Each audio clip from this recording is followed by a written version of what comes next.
JonTron.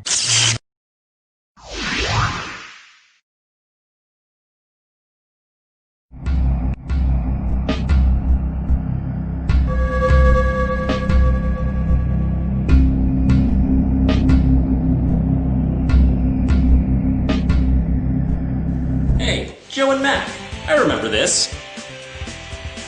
Originally an arcade game that became a little-known yet botched SNES port made by the company Data East.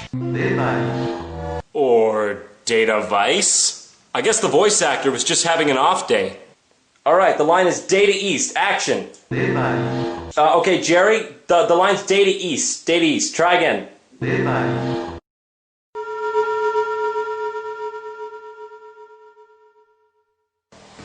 I feel somewhat compelled to revisit this game. Let's dive in, shall we?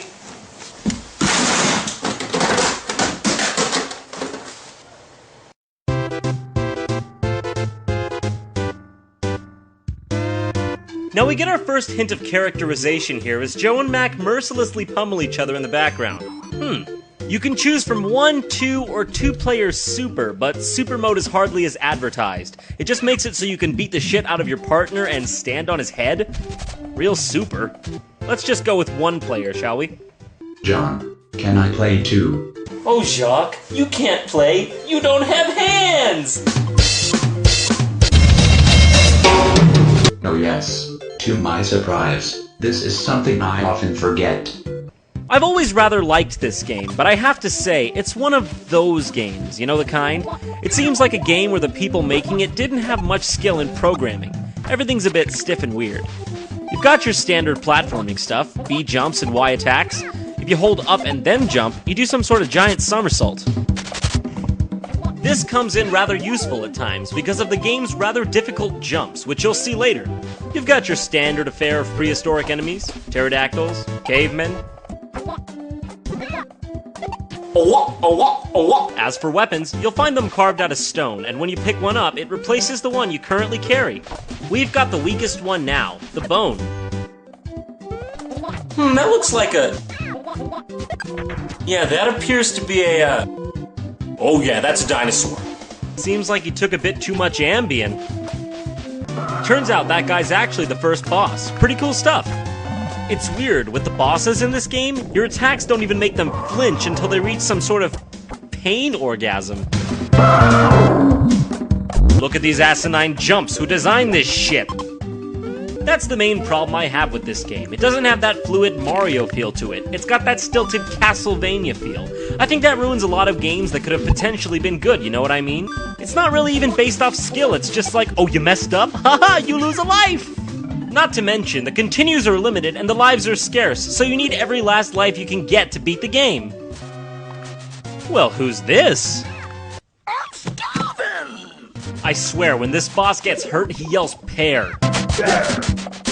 What's cool about Joe and Mac is that most of the game is centered around bosses. In fact, most levels are just a short stride that lead to a unique and fun boss battle. It's a nice departure from the standard formula that pays off in a lot of ways. One notable battle isn't even a boss at all, it's just a bunch of fish that make up one entire entity. Another nice thing is the variety in levels. Each one has its own art style, which enhances the overall feeling of diversity in the game. This is a pretty cool level, very atmospheric, and I like the music. This right here is pretty much the best weapon in the game, the wheel, but I like to think of it as a donut. When you have this thing, that's not the real enemy. That is. It'll replace your current weapon, like I said. And these bone clubs are everywhere for some reason. Gotta weave through this shit. Oh, fuck. Here's another example of a unique boss. Oh yeah, get some. Whoa, his tusk fell off? That's pretty raunchy. Holy shit, what the fuck? His trunk fell off? Oh, that's horrible. Great, you've done it. You've gored an innocent animal. Where do these girls come from anyways? Were they just waiting in the wings? They could just leave, it's not like anyone's forcing them to be there. Once again, the variety of levels is rather impressive. Hey, hold on a minute. That's just the boss's head from the first level stapled onto some balls. I guess they were running low on ideas. I swear, every boss in this game has like a chewing tobacco addiction or something, just watch.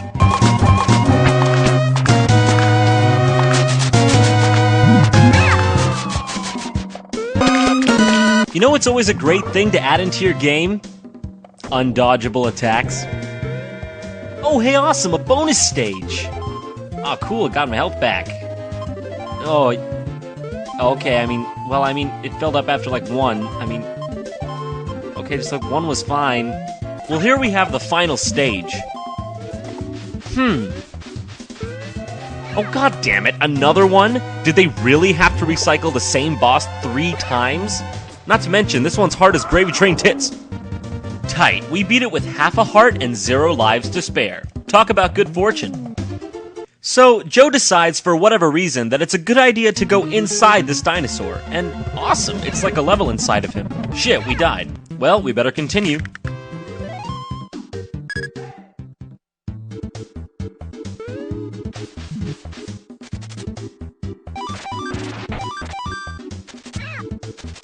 Oh, fucking wonderful. You don't get a midpoint save. You gotta do the whole thing in one run. Beat the dinosaur again, go inside, and get to the final boss, which is a devil thing?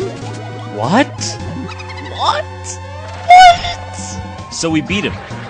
Yeah. Oh, never mind. He just pulled a bayonetta on us. I really love this. The music finally changes from the normal boss music to this kind of psychedelic tone. And the boss becomes really hard. There are no cheats for this game, so when I was a kid, it was always a real struggle actually getting this far. But when I finally did, it was sort of mystical. It's not so much that his animated sprite was so amazing in itself, it's just that the only way you could see him was to actually play this far. It's a pretty decent mix of challenge and fairness. You'll probably have to give it a few goes before you finally get it, but when you do, fuck yeah! So that was Joe and Mac. That's pretty much where things would come to a close, but I seem to recall one other game. John, it has returned. Data East actually made a sequel to Joe and Mac. In Japan, it was known as Joe and Mac 2, but in the English release, it was known only as Congo's Caper. As a kid, this caused a lot of confusion for me. I don't really want to revisit it, but...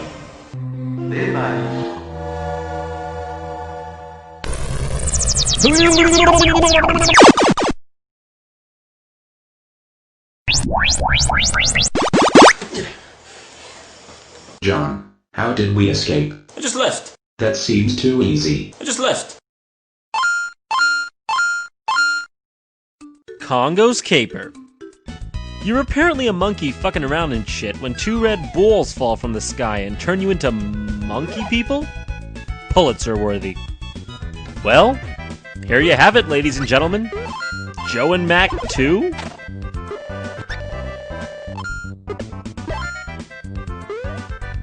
So, it's about cavemen, but where are Joe and Mac? They're not even part of this game.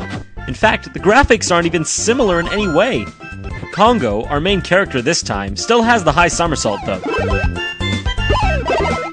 If he gets hit, he turns into a monkey. It's sort of a Super Mario thing. I always thought it was cool. Also, the enemies are basically just parallel universe versions of the ones from Joe and Mac. I have to mention, though, the controls this time around are quantifiably better. It feels like the programmers knew what they were doing. You've got a similar attack this time, but no power-ups. Just the club itself. I'm sorry, what? What's that about? I guess Data East had a good sense of humor. After reaching the boss stage, you notice something a little funny.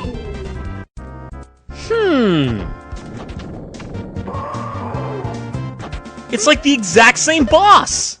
What is this game? Why does it exist? If you get 3 of those red gems like we saw in the beginning, you turn into a... Flaming Congo? He can now take 3 extra hits before becoming a monkey and jump as high as Madonna's tits.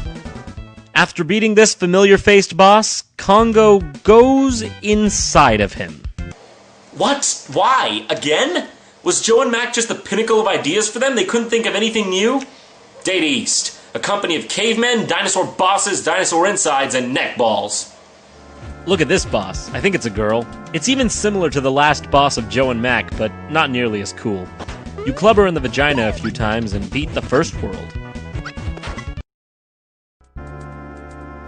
Who are these guys, the Nerd Brigade? To the comic book store! As it turns out, those unintimidating fellows are the bosses for the next 4 levels, which you can pick in your own order. Fire World, Water World, Spooky World, Japan World. What is it with Japanese games and having Japan-themed levels? American games don't have America-themed levels. Although that would probably be pretty cool. I have no idea what to think of it. None. Why did they make it? Did they think no one would notice how weirdly similar it was? And also, in Japan, why was it called Joe and Mac 2 if it has nothing to do with Joe and Mac? John C. Stennis. Motherfucker.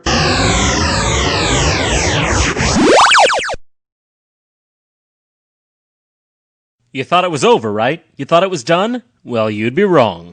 Ironically, there is a Joe and Mac 2. It's called Joe and Mac 3, Lost in the Tropics. It's nonsense. Utter nonsense. That's like making Home Alone, and then making its sequel, Honey, I Shrunk the Kids, but calling it Home Alone 2. They're both family movies, so it shouldn't matter, right?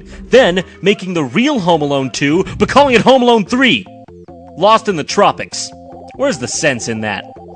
It's notable that this game is far better than either of its predecessors in the technical area, but overall, it's just not as charming. This time around, the jumping is spot on, the awkward high somersault is gone, and the enemies actually respond to getting hit. It's got more of an adventure game style, and doesn't have a level select, just areas. Also, this time the donuts aren't weapons, they serve as a type of currency. There's not much more to be said about this game, except that an arcade sequel called Joe and Mac Returns was made. And also, there's an HD remake coming up for the Xbox Live Arcade, PSN, and PC soon. Yeah, I mean, that's pretty much it. Oh, you just left too? Yeah, I just left.